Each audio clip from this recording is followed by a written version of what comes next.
Superman is not who you think he is. From his villainous roots to his superpowered hair, there are many things about the Man of Steel that most people don't know. In this video, we're going to go over 8 little-known facts about Superman. And make sure you watch till the end, or else you'll have no clue what pink kryptonite does.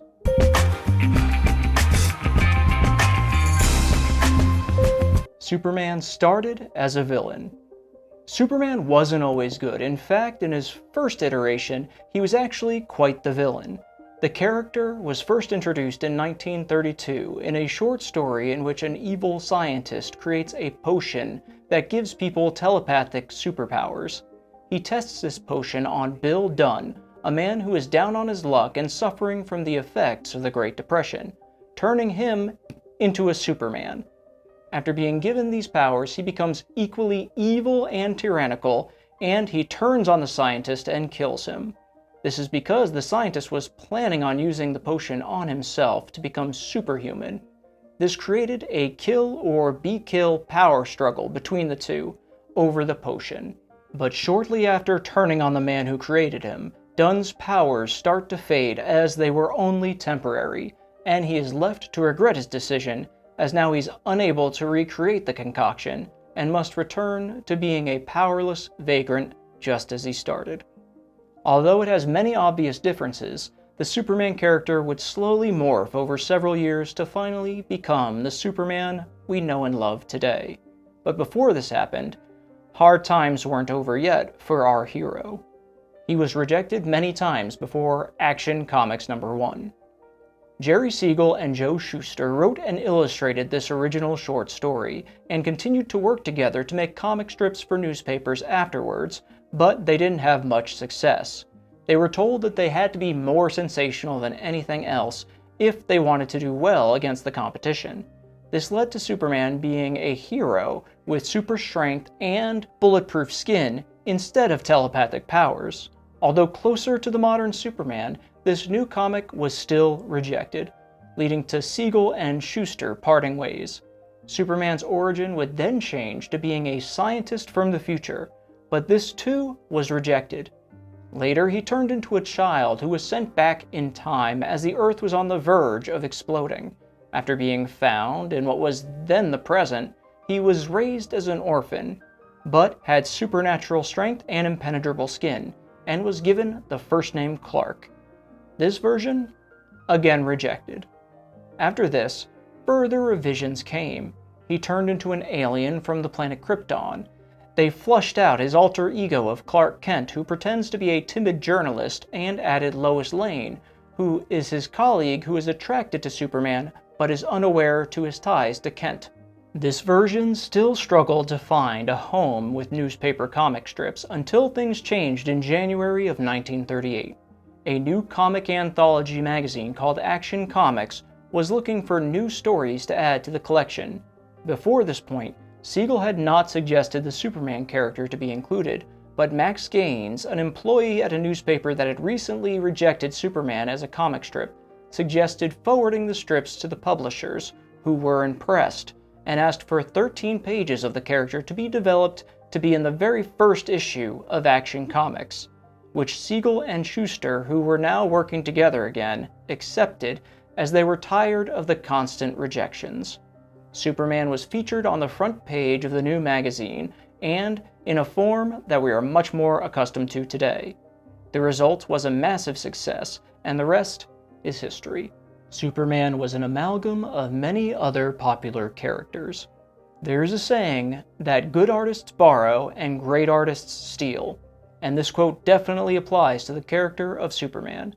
As he was developed, many of his attributes were taken from other characters who were popular at the time. His ability to leap great distances came from John Carter of Mars, who, despite the massive failure of his modern revival, was very popular at the time, and had this ability because he was a human who was transported to Mars, and because of the lower gravity there, he was able to leap much further than others and be much stronger as well. His strength was also borrowed from a character named Hugo Danner from a 1930 novel, Gladiator, who was known for having superhuman strength from birth. His stance and attitude were taken from characters portrayed by the actor Douglas Fairbanks, and his dual identity with a harmless alter ego were borrowed from The Mask of Zorro and The Scarlet Pimpernel. Even the name of his home city of Metropolis is taken from the 1927 film of the same name. Basically, the vast majority of his characteristics and design were inspired from other popular characters in media at the time. Superman is more than just comics and film. Most people know Superman from his depiction in comics and films, and yes, those are by far the most popular media that he starred in, but throughout the years, he's had an iteration in almost every art form imaginable.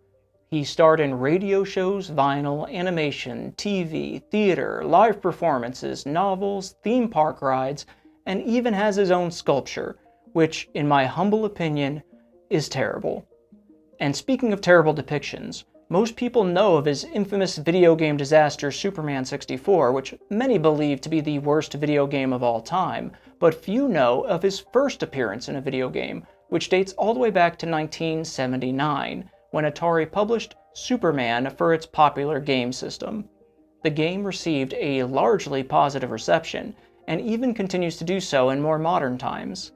Mikhail Muzhetsko of Retro Gamers stated it was still the best Superman video game in 2009. Also, most people today are likely familiar with Superman the Animated Series as one of its most popular cartoon adaptations for TV, but ironically, his oldest animated TV appearance was in The New Adventures of Superman that aired from 1966 to 1970. His clothes are invulnerable to damage. Everyone knows that Superman is impervious to almost anything that could possibly hurt him, but what about his clothes? If he was to be hit by a nuclear blast or fly into the sun, wouldn't his clothes be destroyed and he would just be flying around naked?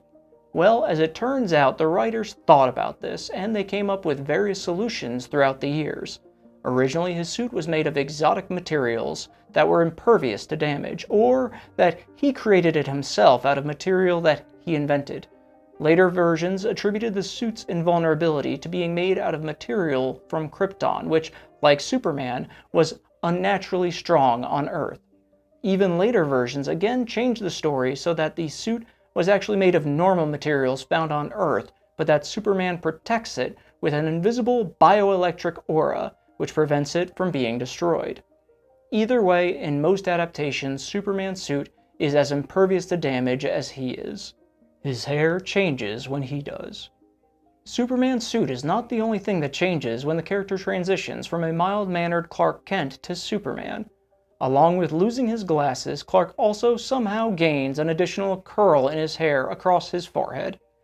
This change is likely to show the difference between a more timid, mild, and reserved Kent versus a more wild and untamed Superman, but not all adaptations have chosen to include this minor detail. Since I'm not as much of a superfan as Jerry Seinfeld, I'm not sure if this change had any more significance or explanation other than just a stylistic nod to the differences between him and his alter ego, and to make it a little more plausible that the two have attributes that would make them more difficult to tell apart. On a side note, the legend that there is a Superman reference in every Seinfeld episode does not seem to be true, with most sources citing that many of the early episodes have no obvious references, and the writers have stated that there were no attempts at including specific references to the character when writing scripts. I tried checking for more information on this infamous hair curl transition online, but all I could find were discussions on how and if Superman was able to cut his hair. So I guess I'm going to have to leave this one up to the comments section to determine if the change has any other cause or meaning behind it. Superman is vulnerable to magic. Although he seems like he is almost invincible save for his weakness to kryptonite, Superman is also known to be vulnerable to magic. Although this is used far less often as a plot device, it is well rooted in the history of Superman lore, as magic is often used to take down the last son of Krypton. Magic or enchanted items have the same effect on Superman as they would have on a normal human being, with things like Wonder Woman's sword being able to cut him easily. This weakness, as canon, dates as far back as 1964 in Superman number 171, and also seems to include a weakness to telekinesis and other psychic abilities. Pink kryptonite turns Superman gay. Now we all know that Superman's main weakness is kryptonite, which drains him of his powers, makes him vulnerable, and with enough exposure will eventually kill him.